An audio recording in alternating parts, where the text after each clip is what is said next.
à notre fille de nous lire d'abord dans Psaume 133.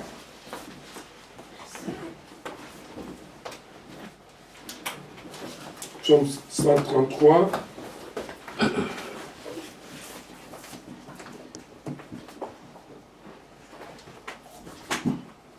Verset 1 et jusqu'à 3. Je lis au nom de Jésus. Amen. Cantique des degrés de David, voici, ô qui est agréable, qui est doux pour des frères de demeurer ensemble. C'est comme l'huile précieuse qui est répandue sur la tête, descend sur la barbe d'Aaron, qui descend sur le bord de ses vêtements.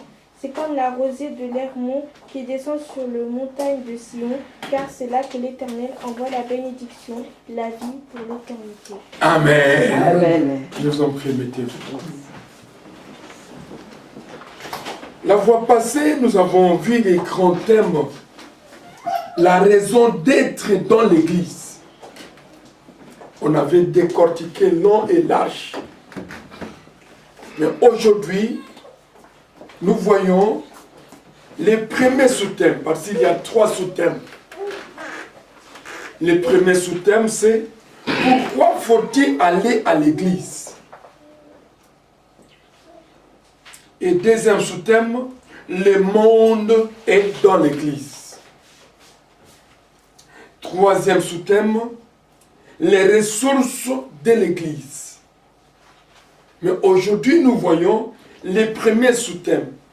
Pourquoi faut-il aller à l'église? Bien-aimés, avant qu'on puisse palper les iotas de la parole, chacun sait que lorsque je pars à l'église, c'est pour se croiser avec mon Seigneur. Alléluia. Amen. Je pars à l'église pour se croiser avec mon Créateur par sa parole qui donne à ses serviteurs. Je pars à l'église, c'est pour amener tous mes fardeaux, toutes mes difficultés à celui qui a l'opportunité, le pouvoir de transporter et de donner des solutions palliatives. Je pars à l'église, c'est pour écouter l'ainsi dit l'Éternel. Amen. Je pars à l'église, c'est pour être édifié dans ma foi personnelle. Je pars à l'église pour être lavé par les savants spirituels qui est la parole de Dieu. Je pars à l'église, c'est pour croître spirituellement dans la connaissance des Écritures saintes. Je pars à l'église, c'est pour s'abandonner entre les mains du Dieu créateur, de prendre soin de moi. Je pars à l'église pour avoir des solutions que Christ a préparées sur la croix il y a 2000 ans passés. Amen. Je pars à l'église pour se réjouir ensemble avec mes frères dans le Seigneur. Amen. Comme l'accomplissement de la parole. Bien aimé, si un chrétien ne connaît pas l'importance d'aller à l'église, alors il n'est pas chrétien. Si un chrétien ne comprend pas l'importance et le dynamisme de la maison de l'Éternel, alors il n'est pas chrétien. Nous venons à l'église pour se décharger de nos fardeaux, attendre la consolation de la part de Dieu. Parce que Dieu descend tout le temps dans l'église pour parler à son peuple, pour consoler son peuple, pour donner des solutions à son peuple, pour fortifier son peuple, pour édifier son peuple et pour montrer à son peuple les voies chemin de suivre. C'est ça l'important de l'église. Lorsque un chrétien dit oui, moi j'ai pris seulement dans la maison, non. Aucun verset qui dit Lorsque tu es chrétien, tu dois demeurer dans ta maison, commencer toujours à prier en attendant le retour du Christ. Nulle part. Mais Dieu nous pousse tout le temps d'aller à l'église parce que c'est là lui-même descend. Il contrôle, il voit, il exhorte, il édifie, il guérit. À l'église, c'est là où les médecins célestes invisibles et visibles apparaissent pour dénicher et faire sortir la maladie dans les corps des gens. Bien aimé, un jour, j'ai prêché à l'église. Il y avait une de mes filles qui était malade. Le Saint-Esprit a dit d'aller à l'église. Moi, je ne savais pas. Elle a trouvé au moins la prédication avec son pagne et tremblotait là. Je l'ai fixé le regard. J'ai dit, ma fille, tu es malade? Oui, papa. J'ai dit, bon, je ne t'imposerai pas la main, mais suivez seulement la parole et tu seras guéri. J'ai commencé à prêcher. En pleine prédication, ma fille était transpirée. Son panier était au-dessus des épaules, il a enlevé ça. Elle a transpiré et la maladie était partie. À la fin du culte, elle m'a salué. Papa, je suis guéri. C'est dans l'église. La parole que nous écoutons, c'est un traitement spirituel et corporel pour la santé humaine. Amen. Parce qu'on est guéri par la parole. On est sauvé par la parole. On est béni par la parole. Pourquoi? Parce que lorsque tu pars à l'église, Dieu donne des solutions appropriées à chacun de nous. Les Saint-Esprit parlent d'une manière ou d'une autre. Et c'est pourquoi les autres disent parfois, on est parti dire mes histoires auprès de l'homme de Dieu. Oh, l'homme de Dieu ne connaît absolument rien. C'est les Saint-Esprit qui sont les cœurs. Et lorsqu'ils sont les cœurs, ils donnent des révélations à travers son serviteur qui a la bouche autorisée afin de parler de la part de Dieu pour la guérison de la santé de l'homme. C'est dans l'église que les morts sont ressuscités, les paralytiques qui marchent dans l'église. J'ai vu des morts ressuscités en pleine croisade et je prêche. Et après la prière, la personne qui était morte, donc agonisant sa dernière lutte contre la mort, était debout, Dieu a ranimé ses pas. Elle a commencé à marcher et le quartier était bouché. C'est dans l'église. Lisons notre fameux verset. Ça, c'est David qui explique. Voici. Oh, qu'il est agréable et qu'il est doux. Qu'il est agréable. On n'a pas dit qu'il est désagréable.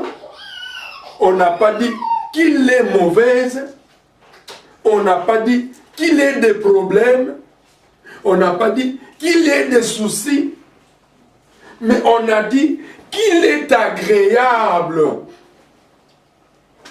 Agréable et doux. C'est qu'agréable, quelque chose d'agréable, c'est quelque chose qui console, qui est bien pour la gloire de l'Éternel. Et doux.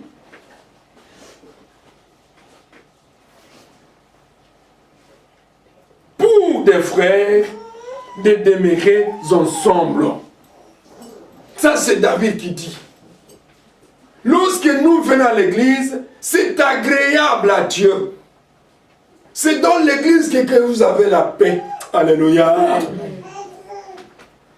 Nous, tu étais dans ta maison traumatisé. Tu te souciais. Ah, quel ferais-je pour la CAF? Ah, on m'a envoyé des courriers comme ça. Ah, on a dit ceci. Ah, on a dit ceci. Mais lorsque tu viens dans l'église, Dieu te donne la paix. La paix du cœur. Alléluia. Amen. Et lui-même cherche des solutions pour te consoler. Amen. Il est doux. aux frères et sœurs de demeurer ensemble, partager la bonne nouvelle du Seigneur Jésus-Christ. C'est dans l'Église. Et c'est dans l'Église où Dieu répond son onction sur son serviteur. Et ils ont donné l'exemple ici. C'est comme l'huile précieuse qui répondit si la tête descendit, si la barbe d'Aaron. Oui, descend sur les bords de ses vêtements. C'est comme l'huile précieuse qui répondit sur la tête. Lorsque vous venez dans l'église, je vous démontre un mystère. L'onction apostolique, l'onction qui est à travers son serviteur, va commencer à descendre par la tête, parce que Christ répond son huile, et cette huile répond sur les barbes. Et ces barbes, ce sont les anciens, et les diacres et les diaconesses, et les serviteurs. Et cette huile aussi descend jusqu'aux vêtements. Les vêtements, ce sont les âmes de Dieu. Alléluia. Amen. Lorsque tu viens à l'église, une onction qui se transmet miraculeusement, d'une manière spirituelle sans le savoir. Tu ne verras pas. Et surtout si vous êtes connecté avec Dieu, et vous écoutez attentivement les messages qui sortent, même si tu étais malade, tu vas sentir libéré. Tu avais des soucis, tu vas sentir en toi la joie. Tu avais des blessures, tu vas sentir la consolation. Parce que l'onction est là. La puissance du Saint-Esprit est là. C'est pourquoi Christ est parti le passé. Il guérissait même dans ses enseignements. En enseignant, les gens sont guéris. En enseignant, les malades, les paralytiques marchent. Évidemment, ils imposent aussi les mains. Évidemment, ils chassent aussi les démons. Mais souvenez-vous de ces paralytiques qui n'avaient pas le courage de marcher. Mais ces frères les a transportés. Lorsqu'ils ont transporté ces paralytiques, ils ont vu que c'était difficile d'entrer. Il y avait la foule qui ont barricadé la porte. Qu'est-ce qu'ils ont fait? Ils ont monté sur la toiture. Ils ont levé les tôles. Au moment où Christ prêchait dans la maison. Alléluia. Amen. Au moment où Christ enseignait la parole de l'Éternel. Lorsqu'ils ont levé les tôles, Christ a regardé. Mais qu'est-ce qui se passe? Il a vu on a fait descendre paralytiques jusqu'à ses pieds. Alléluia. Amen. C'est dans l'église. Et Christ a dit, ta foi t'a sauvé. Lorsqu'il a regardé la foi de ses frères, il a dit non. Ses frères ont besoin que leurs frères soient guéris. Amen. Et il était guéri et il a marché. Amen. Il faut chercher là où Christ est pour faire que tu puisses descendre tes soucis, tes maladies, tes problèmes, tes difficultés, afin d'avoir des solutions. Amen. C'est ça l'important de l'église. Il a dit encore,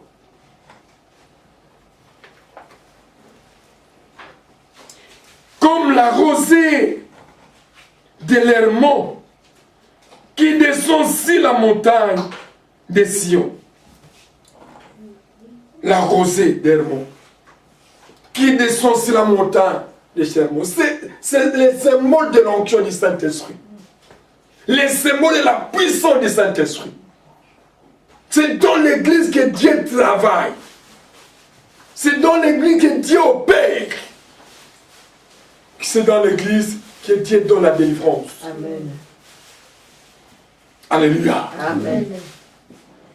En écoutant la parole que l'homme de Dieu prêche, je suis qu'un instrument Mais c'est Dieu qui me donne ces messages.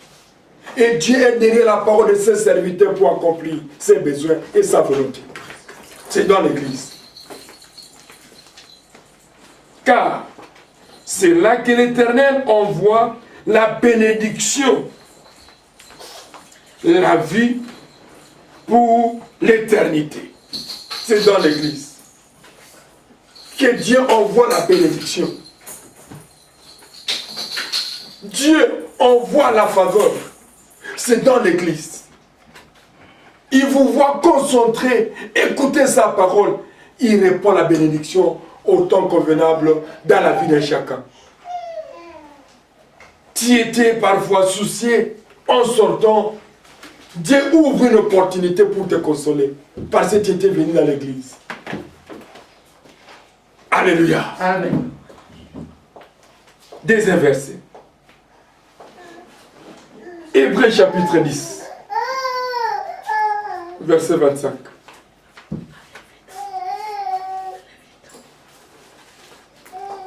Hébreux 10, 25.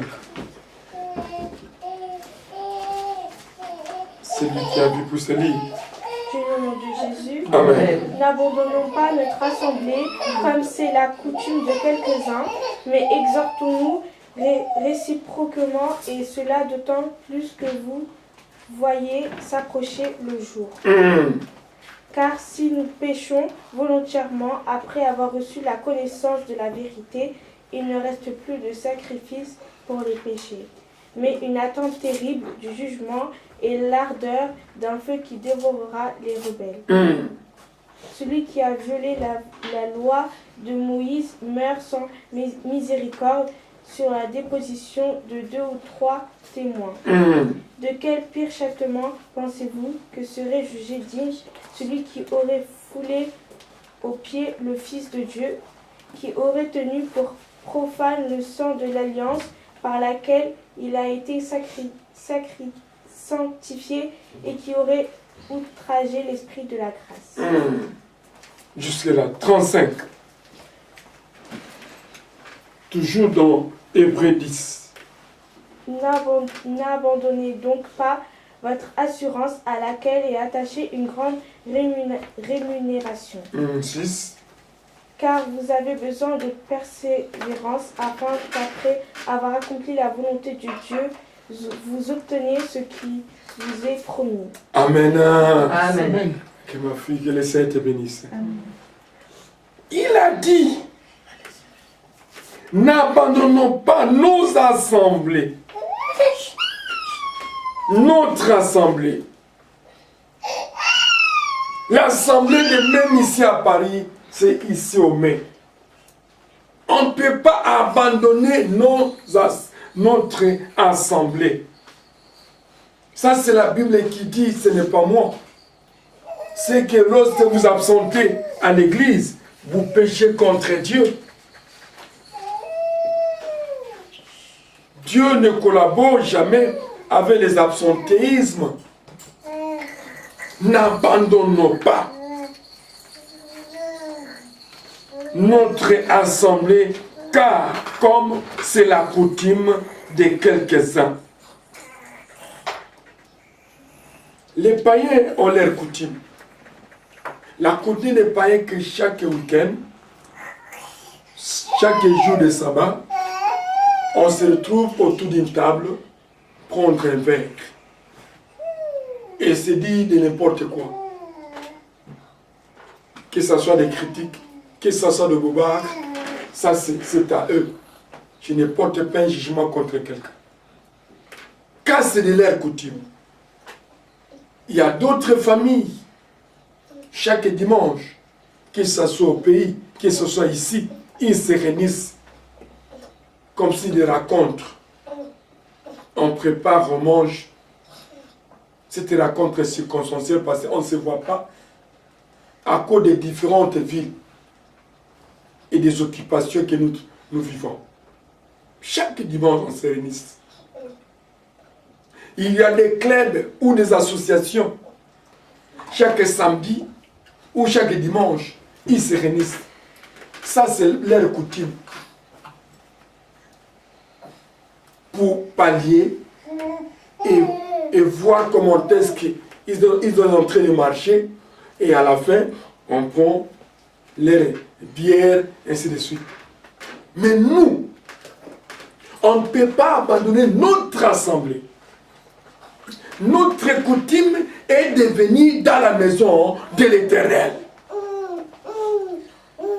Notre coutume est de venir d'écouter les idées de Dieu afin de planifier cette semaine avec lui.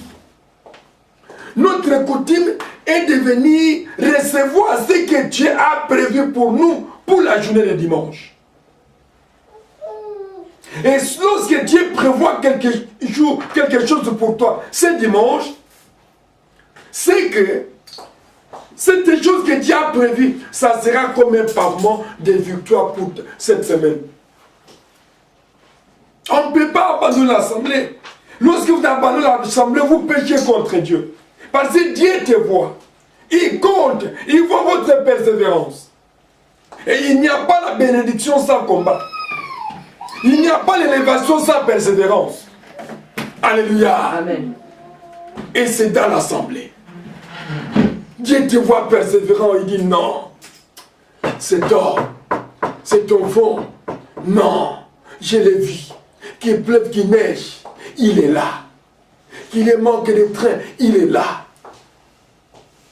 Il se coupe en morceaux d'être dans ma maison.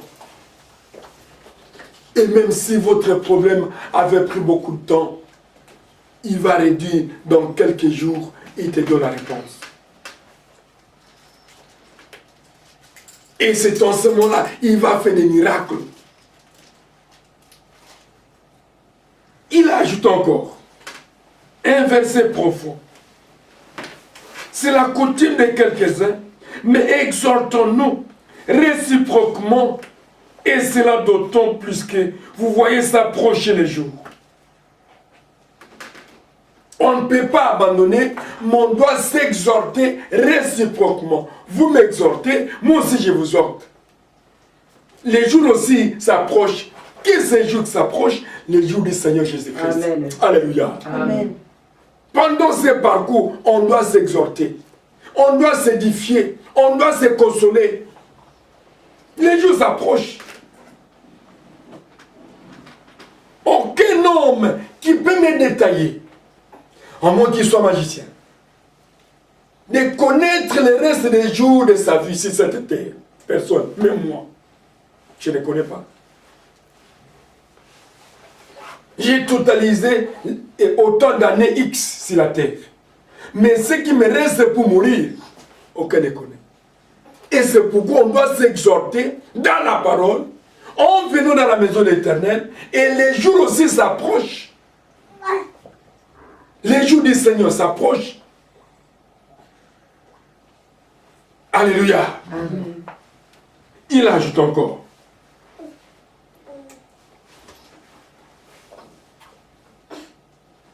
Car si nous péchons volontairement, après avoir reçu la connaissance de la vérité, il ne reste plus de sacrifice pour le péché. Mais une attente terrible de jugement et l'ardeur d'un feu qui dévorera les rebelles. Celui qui a violé la loi de Moïse, mais dans la miséricorde, mais sans miséricorde, c'est la déportation de 2 ou de 3 témoins. Jésus s'approche. Si nous péchons volontairement, hier, au déjeuner avec madame, on avait suivi un témoignage d'un frère qui était mort. Et Dieu l'a montré beaucoup de choses au ciel. Et Dieu l'a dit de rentrer afin de témoigner partout. Sa mort était causée par son frère. Son frère voulait avoir le succès. Comme il était dans le monde des ténèbres, la magie, on a demandé des sacrifices. Il a livré ses frères-là. Or, ses frères étaient un élu de Dieu.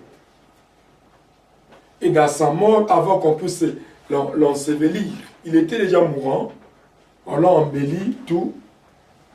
On devait la mettre dans les cercueils et l'amener dans les séjours. Pendant ces temps-là, Dieu a pris son âme et lui a montré tout ce que nous faisons sur cette terre. Il a montré les quartiers de tous les ministres de Dieu, des 5 ministères, des apôtres, les prophètes, les évangélistes, les docteurs et les enseignants. Leurs camps. Et ces gens qui sont dans ces cachots-là sont grillés. On grille l'huile chaude, on les jette, ils commencent à crier en attendant le moment. Et même c'est des femmes qui ont fait des avortements. Tous ces enfants les attendent au ciel. À moins que pour se repentir. Si elle se répand, c'est bien. Cet enfant est épargné. Mais si elle ne se répand pas, elle continue de cette vie. Cet enfant crie devant la face du Seigneur. Et il a montré à ceux qui faisaient des péchés volontairement, après avoir reçu la connaissance de la vérité. Et s'ils meurent comme ça, même ici les chrétiens, on les récupère et on l'attend au jugement. Et il est tout le temps grillé par l'huile. L'huile qu'on chauffe, on les jette dans les corps. Ça fait trop mal. On a suivi attentivement ces peu de témoignages et ça nous a encore fortifié. Et la conclusion, qu'il faut faire du bien dans le monde. Lorsque vous êtes encore vivant ici sur terre, commencez à faire du bien. Le mal ne paye pas. Le mal, c'est la conséquence de la souffrance qui vous attend à l'enfer. Il a vu d'autres gens qui étaient là errés, qui étaient à côté de la droite du Père, attendaient dans les lignes de repos des saints, qui n'ont ni rien à voir avec les cachots. Les autres seront au cachot. Même s'ils meurent dans le Seigneur, mais comme ils faisaient les péchés volontairement, automatiquement, ils se retrouvent. Mais celui qui était honnête, irréprochable, il sera à côté des saints, auprès des saints. Attendre le temps. Bien aimé, si je dis cet extrait en conformité de cette parole, si nous péchons volontairement, un péché volontaire, après avoir reçu la connaissance du bien et du mal, vous savez que ça c'est mal. Ce que j'ai fait c'est mauvais et vous péchez. Ah, attendez-vous. Attendez-vous, ce n'est pas moi, c'est la Bible. Et cette Bible s'est concrétisée par les témoignages de notre frère. Frère Paul, Jean-Paul. Hein? Frère Jean-Paul. Qui a vu des oracles. Et Dieu l'a remis encore vivant afin d'aller témoigner dans toutes les églises dans le monde. Afin que les gens se préparent car Christ vient bientôt. Alléluia. Amen. Si vous avez la connaissance de quelque chose qui est mauvais, ne péchez pas volontairement. Évitez de pécher. Car la Bible nous dit, votre corps est le temple du Saint-Esprit. Et soyez saints comme moi-même, votre Dieu, est saint. Saint en parole, en conduite, aux actes. Ne péchez pas volontairement, ne tentez pas Dieu. Lorsque tu tentes Dieu, tu vas vivre toi-même. Ne dis pas que papa ne nous a pas prêché. Non.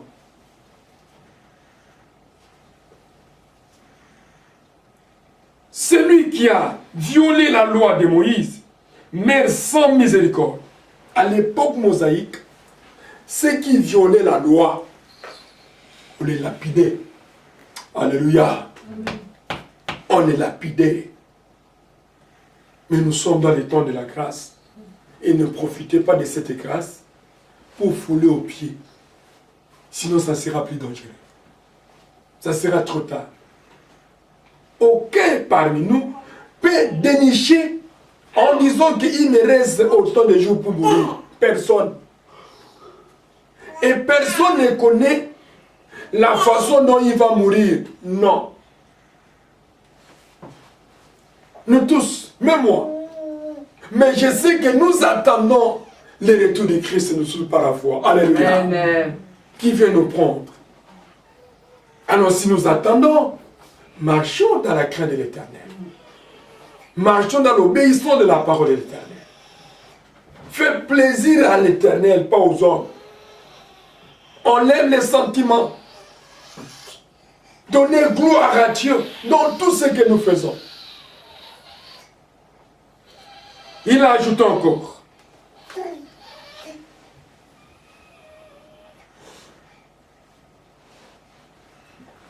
De quelle pluie, châtiment, pensez-vous qu'il serait jugé digne celui qui aurait foulé aux pieds les fils de Dieu et qui aurait tenu pour profond les sang de l'alliance par lesquels il a été sanctifié et qui aurait outragé l'esprit de la grâce. Foulé aux pieds la grâce. Les péchés contre le Saint-Esprit, c'est impardonnable. Alléluia. Ananias et Saphira ont trompé, ont péché contre le Saint-Esprit. Après avoir promis à Dieu, face à l'homme de Dieu, ils ont trompé. Pierre a dit, ce n'est pas moi que vous avez trompé, mais c'est à Dieu. Attendons, on viendra te récupérer. Ce couple malheureux de l'histoire, que j'ai toujours dit. Tous étaient morts. Même avec leur argent qu'ils ont volé, ils ont abandonné ça. Il a fallu qu'ils puissent se dire, oui, si nous trompons, comme ça cet argent, ça va nous aider. Après avoir trompé, ils n'ont pas profité, même ceux qui ont caché, les deux sont morts. Je ne sais pas ceux qui ont récupéré cet argent-là. Les mensonges, c'est les rises du diable. Ne montez pas au Saint-Esprit. Et fouler la grâce, c'est quoi? Vous êtes des chrétiens, vous écoutez la parole, vous voyez la main de l'Éternel, mais ce que Dieu fait pour toi, tu foules ça aux pieds, tu négliges, tu dis niette. Ça, c'est fouler la grâce. Tu le crucifies, Christ pour la seconde fois. Et c'est très dangereux. Lorsque tu fous la grâce, pour toi, c'est une pénalité qui vous attend. La Bible elle déclare. Comme ses frères a témoigné, ils ont vu. Les pasteurs, ce sont les serviteurs de Dieu dans le monde. Les apôtres dans le monde. Mais ils ont foulé la grâce. Ils ont détourné les Écritures. Ils n'ont plus fait ce que Dieu les a donné lorsqu'ils s'est convertis fraîchement. Ils ont sorti de leur vision. L'aide de leur mort, Dieu les a récupérés, on les a mis au cachot. Et on chauffe tout le temps l'huile. On les jette dans le corps. On crie. Mais ce sont les hommes de Dieu qui ont tenu la Bible comme moi. Mais ils ont foulé la grâce. Bien aimé, prêcher, ce n'est pas des galons. Prêcher, c'est une corde au cou. Mais en prêchant, il faut s'examiner toi-même par rapport aux Écritures. Amen. Moi, avant de prêcher, lorsque je lis, je commence, si je suis coincé, je suis bloqué quelque part, je demande pardon à Dieu. Afin que la parole de Dieu qui va sortir de ma bouche donne la vie. Amen.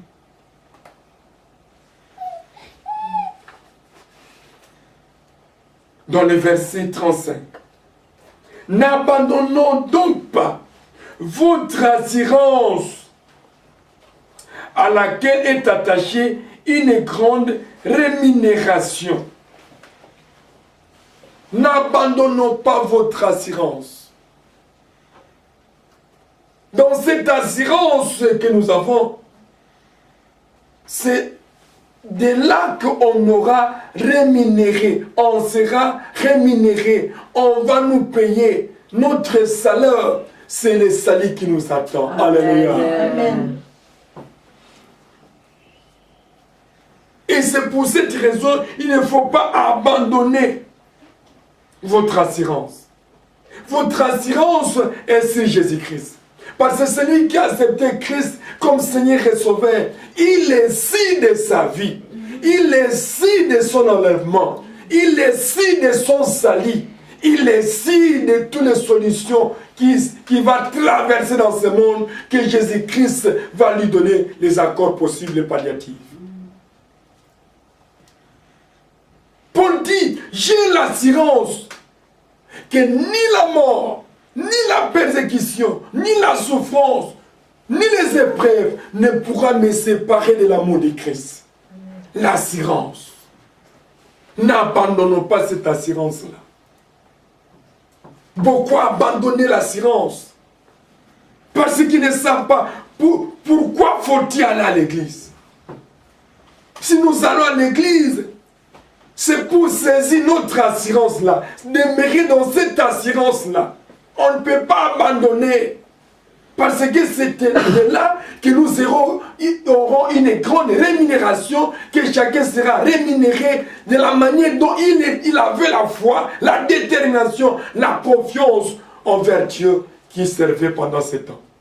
À quoi bon que vous avez servi beaucoup l'Éternel, que ces jours-là, le Seigneur vous dit, je ne vous connais pas. C'est choquant. Or, l'assurance est dans la foi. Or, la foi, c'est une démonstration des choses qu'on espère. Et l'assurance, nous avons l'assurance aux choses que nous espérons, qu'on n'a pas encore vues. Mais on est sûr, comme nous avons crié au Dieu créateur, il va nous amener jusqu'à notre destinée. Amen.